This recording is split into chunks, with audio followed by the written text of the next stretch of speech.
Hello, this is Matt on the Moon Lambeau channel. Ripple CEO Brad Garlinghouse has indicated that he thinks that there could be a renewed opportunity for Ripple to settle with the SEC. And I wouldn't mind seeing that in the least, because like if the charges that the SEC is bringing against Ripple end up to being fully adjudicated, I believe that Ripple will be found to be on the right side of the law, even if they have to pay some sort of fine, even if they like technically quote unquote like lose the case, because from a legal perspective, if they lose, that's not what it means to me to actually win.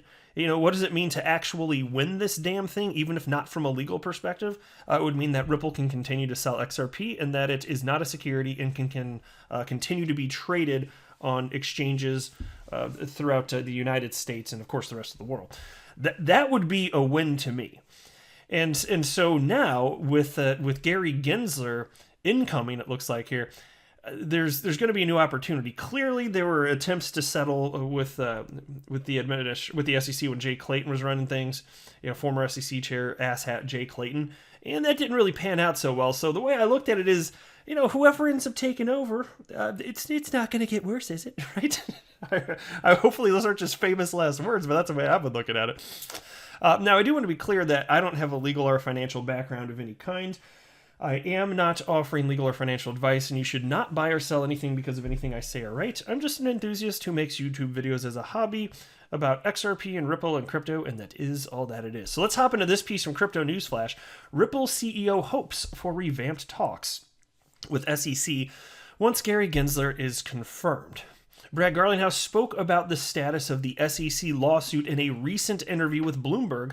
Garlinghouse emphasized right at the beginning that Ripple, quote, indeed intends to fight the SEC and the lawsuit vigorously, end quote. In our point of view, what happens here, it is not just a lawsuit against Ripple, it's really against the crypto industry at large, Garlinghouse stated.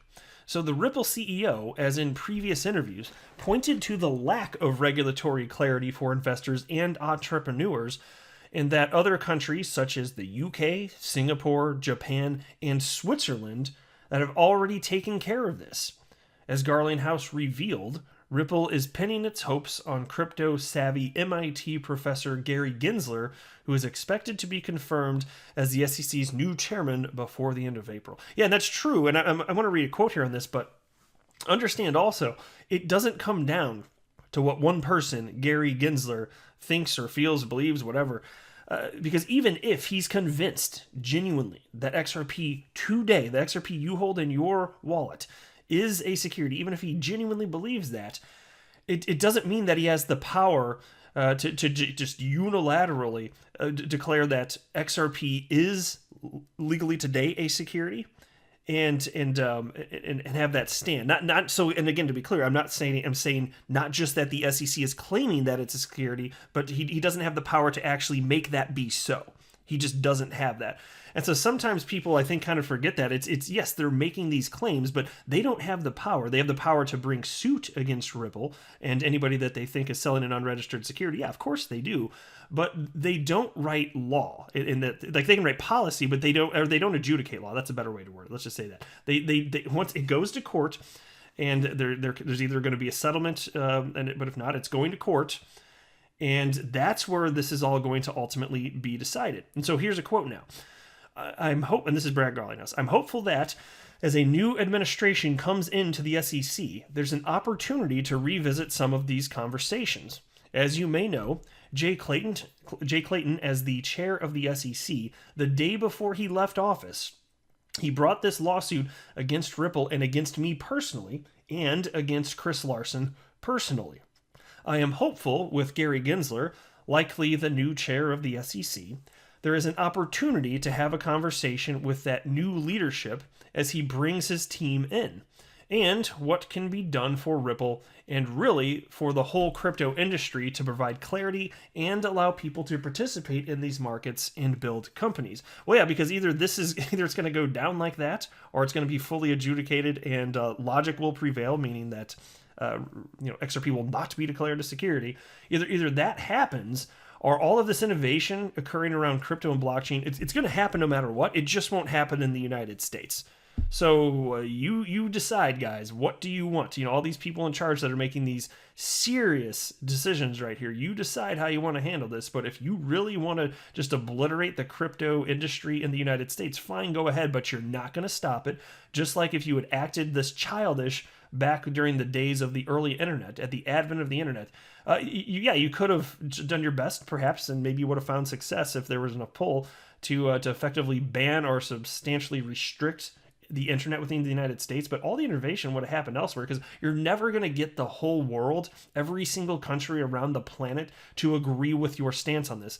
To the contrary, the people are going to see, oh, the SEC is getting out of this economic boon. Like, wait. If the United States isn't going to participate in this, and it's creating a ton of jobs, might our country benefit from jumping on board and sticking it to the United States in that way? And all sorts of countries around the world will look at it just like that. Of course they would. Now, it gets even more interesting, though, because Brad Garlinghouse said some very interesting stuff about Bitcoin and how inefficient it is.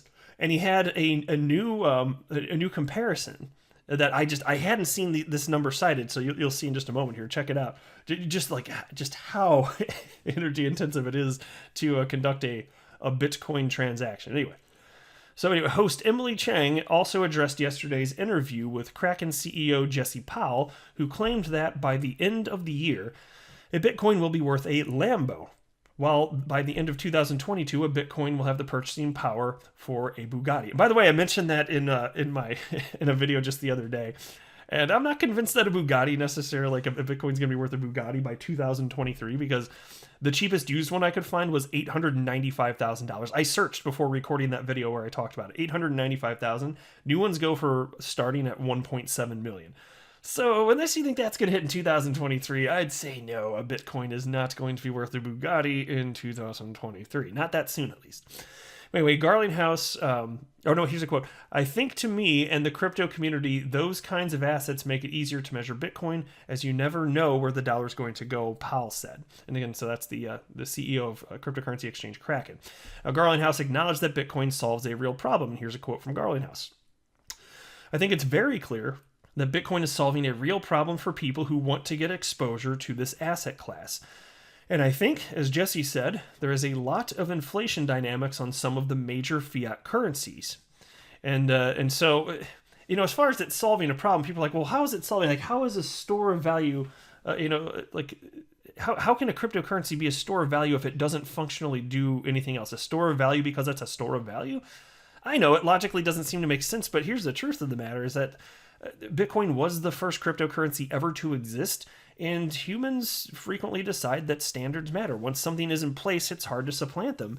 And given that store of value does offer actual utility, at least to this point, the market has decided that purely because Bitcoin was the first and it solved this problem, however inefficiently, we want this. That's what people effectively are voting with their dollars for 12 years now, and I don't see an end for that in sight, so maybe it'll just be here forever, which frankly, even if it doesn't make sense, I'd rather have that be the case, because I'm a Bitcoin holder, and I personally would rather just have it be here forever. Even if it's number one in market cap, fine. XRP is my biggest holding. I still think there's more opportunity there.